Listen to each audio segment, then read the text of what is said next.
baby daddy in the house with one of my friends. I was 9 months pregnant with my son, and we was living separate because we were just at odds real bad coming towards the end of my pregnancy. On this particular day, me and him ended up getting into it real bad. So I told him, I was like, fuck it, I'm not coming to see you. I'm just going to stay home. I ended up getting in trouble that same day. So I had to call his sisters to come and get me. And they picked me up and took me back over there where they were staying at. When I got there, he was just acting real nonchalant. He didn't want to talk to me. He didn't want to be around me. Like, every time I went to go try to talk to him, he just kind of like separated himself from me. So I went to his mother's house and I sat at his mama's house with his sisters. And, you know, we laughed, talked, and played. I tried to, like, give him some time and some space because I figured that he was really pissed off with me about what I had done that day. So I go back outside and I'm trying to talk to him. And he's still acting funny. So he leaning up against his cousin Carr. Let's just say his cousin name is Tommy. He leaning up against Tommy Carr. You know, they all sitting out there talking. And in the back seat of Tommy's car is his sister and this girl that I was cool with. Let's just say that for the purpose of this story, his sister name is Keisha and the friend name is Tasha. We all were a part of the same friend group. I mean, like friends. Let me not forget the little detail that my baby daddy was dealing with Tasha before he got with me. I know. So how did I end up dealing with him and getting pregnant by him if my friend was dealing with him first? That's another story for another day. So he ended up pulling me to the side, me and him having a conversation. He was really going off on me because of the trouble that I had gotten into earlier that day. I was still trying to talk to him. He ended up brushing me off and walking away and going to lean back on his cousin Tommy Carr and finish talking with Tommy and the rest of his family members that was outside. I ended up walking back over to him to try to say something else to him, and he kind of like just gave me this look. So I was just like, you know what? I'm going to leave it alone. I'm not going to say anything else to you, but I'm not going home tonight. I'm going to stay here with you tonight because I wanted to let everything die down from what had happened earlier that day. He never really gave me What type of trouble y'all think she got in while pregnant? answer. He never really said yes or no, but I took it for what it was because, I mean, hey, I'm 9 months pregnant with his son. He's never really told me no before. I'm going to just go ahead and stay. I leave him outside and I go back to his mother's house to sit and finish talking with his sisters. I have a pretty good relationship with his family. Usually when me and him is not at odds, it doesn't matter where I'm at. He coming and he checking on me, asking me, do I want anything to eat? Am I straight? You know, am I okay? But this particular day, he didn't say anything to me. I mean, nothing. Once I walked away from him and I went to go and sit in his mother's house, there was nothing else. There was no conversation. He didn't come check on me. He didn't come see about me. There was nothing. I noticed his sister Tasha coming back in the house and she was by herself. Now, it wasn't out of the norm for Keisha to come in the house and sit with the family. Like I said, we were all part of the same friend group. We all were pretty close. So, you know, she come around and she sit with the family. I sit with the family. We all sit together. We laugh, joke, talk, and reminisce. I didn't really think nothing of it. I just thought that it was time for Tasha to go home. So she had left. So maybe an hour or so go by of us laughing, joking, and talking. And Keisha jumps up and she says, oh, I gotta go walk Tasha halfway. So now I'm sitting there and I'm looking crazy because I thought Tasha was already gone. In that moment, I knew she was outside chilling with my baby daddy. Part 2 on how I caught my baby daddy in the house of one of my friends. So I get up and I, walk over to his house. His house is probably like 15 seconds from his mama's house. And I proceed to go in. Twist the doorknob and the door is locked. Now that is really out of the ordinary because his door is never locked unless it's like the end of the night. He called in the night, then that's when, we'll lock the door. But typically the door is unlocked because everybody that stayed around each other in that area where they stayed was all family. So I'm like, okay, he got the door locked. I'm confused. Why the door locked? I start knocking. It took him a good little minute to come answer the door. So I just figured it was because he was in the back bedroom and he had to walk from the back bedroom to the front door. And when he opens the door, he didn't open the door and step back for me to come in. He opens the door and proceeds to step out onto the porch and to close the door behind him.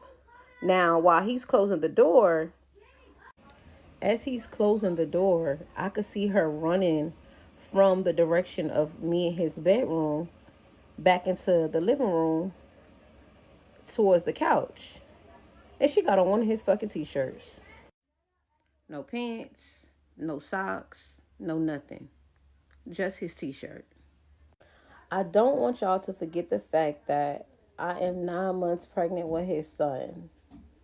This incident happened on July the 3rd. I gave birth to my son July the 25th. So I'm standing on the porch looking at him. He looking at me. And I'm like, this what we doing? Like, this really what we doing? And he like, what you mean? We not together? And I'm like, since when we not together? You ain't break up with me. We got into an argument, but you ain't break up with me. I ain't break up with you. When did we not become together? Like, what did I miss? This comment right here. So It said, this must be another time, because this not how I remember us going in there. They were both in the bed when we walked in. Remember in the story time, I said that I had called his sister to come and get me because I had got in trouble, and she came and picked me up. This is the sister right here. She was there for a lot of my shenanigans growing up. And she was actually there for both situations when I caught him in the house with her and then I caught him in the bed. So this time right here is the first time where I caught them in the house. Remember, it was the summertime around the 4th of July.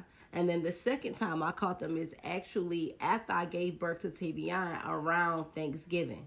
So I just decided to tell this story first because I didn't want nobody to be confused if I made reference to the first time I caught him when I was telling the second story. So I told this story first. So part 3 on how I caught my baby daddy in the house with one of my friends. Keep in mind, this is the first situation on where I've actually caught him in the house with her. There was a time like later down the line, a few months after, where I actually caught them in the bed together. But I'm gonna go ahead and finish this story up. So now I'm standing there and I'm a little baffled because, like I stated, yes, we did argue, but nowhere in that argument did he tell me it was over or did I tell him it was over. So I was confused on how, he could move like this so quickly. So at this point, I'm steady reaching across him, grabbing across him, trying to get into the house so I can get to her. And I know, people probably going to be like, well, why are you going after her? You're supposed to go after him first, whatever. I was going to handle him later. I wanted her in that moment because she knew what was going on. She knew, what it was with him. I'm standing here 9 months pregnant. How could you not? But then I had to also remember how I got him. And the saying, how you get him is how you lose him. Oh, baby, couldn't be more true. So with all that commotion and everything going on, his sisters and his cousin came over to his house to come and see, what had actually transpired.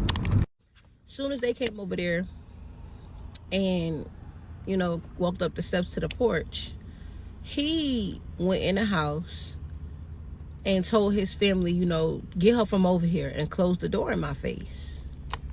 So now I'm pissed off, trying to tear the house up from the outside. Like, I was real pissed off, and my pregnancy hormones just wasn't making shit no better.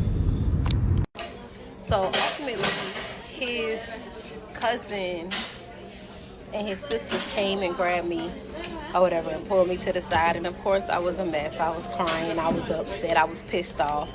I was angry. I was in a rage. And they basically like pulled me to the side and was trying to get me to calm down because, I was so far into my pregnancy. He never came back outside. He never said anything to me that night. The next day, his family ended up having like a 4th of July cookout. And the drama just drug out into the cookout. She was at the cookout. He was trying to act like he wasn't talking to me still. Like, it was just a big thing. But nothing really happened in this story that time. But that next time, when I caught them in a house together and I was no longer pregnant, oh yeah, we definitely got busy. So I've been contemplating on this comment for a minute because I haven't done my story times in a while. But I guess I'll go ahead and give y'all the story time on the second time that I caught my kid's father in the bed with that same friend. So of course, if there's a story time about how I caught him in the bed with this same friend, that I took him back after the first instance. And it's because for one, I was young, and for two, I was just so hung up on bringing my son up in a 2-parent household. But as we know, sometimes it just don't go that way. And at this point, we were no longer friends. We had a conversation after the cookout from the last story time, and then we just, parted ways.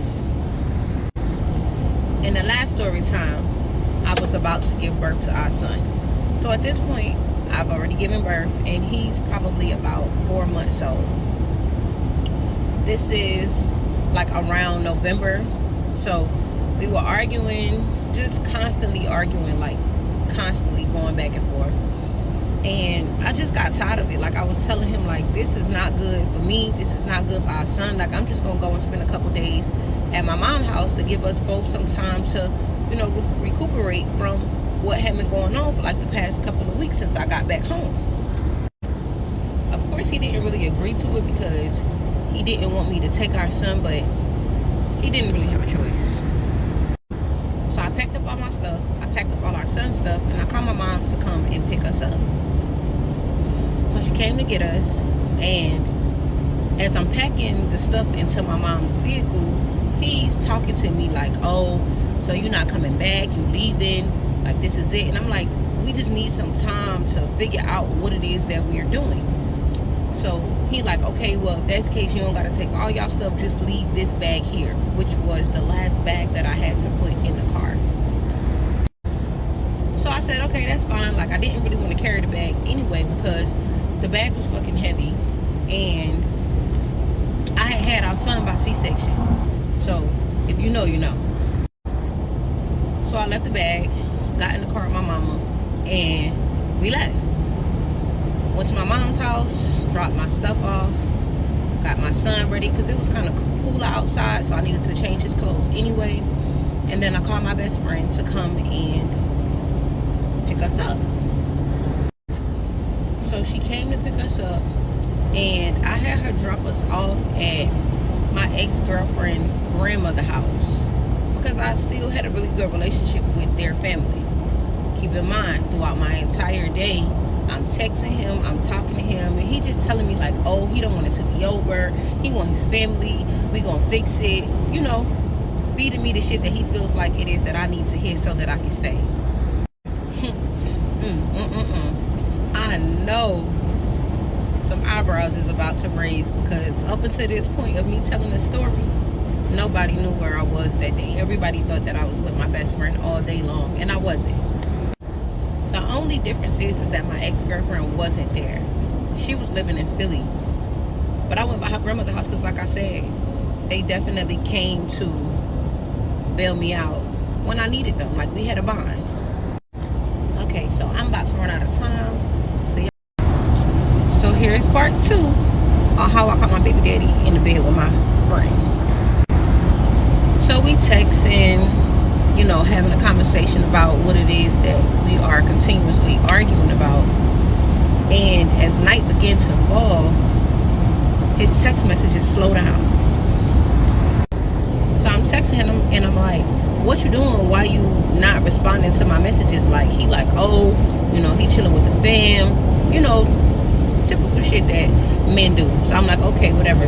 But then the messages started getting like further apart. Like, first he was texting me back like every 25 to 30 minutes. Then it got to like every 45 minutes. And then eventually he just stopped responding. So I called my best friend. I'm like, okay, I'm ready to go. Like, can you come get me and take me back to my son's dad's house? So she's like, okay, I'm coming. So she come and she pick us up. We stopped at her house because she had something that she needed to do real quick. And then we proceeded to go to my son's dad's house. We get there, and off the back, something is out of the norm, like not normal for him, because he just don't do it. Like, the house is in pitch blackness. When I'm there, we never sleep in the house being pitch dark, and that's because of him, because I like sleeping in the darkness. So I proceed to tell my friend, like, just go ahead and pull up. You know, the door is typically unlocked. I'm gonna go ahead and I'm gonna just walk in and take my son in. So she was like, okay. So I get to the door. I go up the steps and I get to the door. And the door is open. It's not locked. Remember the last door he had it locked. But it wasn't locked this time because it's not normal for him to have the doors unlocked. So I'm holding my son's car seat. And when I walk in, I look to my left and the bedroom door is closed. Again, out of the norm. Because when I'm there, we sleep with the bedroom door closed. But when it's just him, he sleeps with the door open, so he could kind of like monitor the traffic coming in and out of his house, because he shared the house with one of his homeboys. So I stepped back off the porch and I looked to my best friend's car and I'm like, here, take Tavion back to the car, because something ain't right and I don't want him in the mix of this. So she came, got out her car, grabbed the car seat, took him back in the car, and I took off my shoes. I don't know why I took off my shoes, but I took my shoes off. So I walked back into the house and towards the bedroom, and I'm trying to walk as quietly as I can, but my adrenaline is up, my heart is racing, and I don't know what the hell I'm about to walk into. Soon as I open the room door, she pops up. She's sleeping further away from the door. He's sleeping right next to the door, which is my side of the bed. He's sleeping where he typically sleeps when I'm there, but she's sleeping on my side of the bed. So I go to jump across the bed, and as I'm going to jump across the bed to grab her, he pops up and pushes me like on my side. So with the way that I jumped across the bed, he went to jump up, like sit up, and when he sat up, he pushed me off the side of the bed. So instead of being able to grab her, I fell off the side of the bed because he pushed me.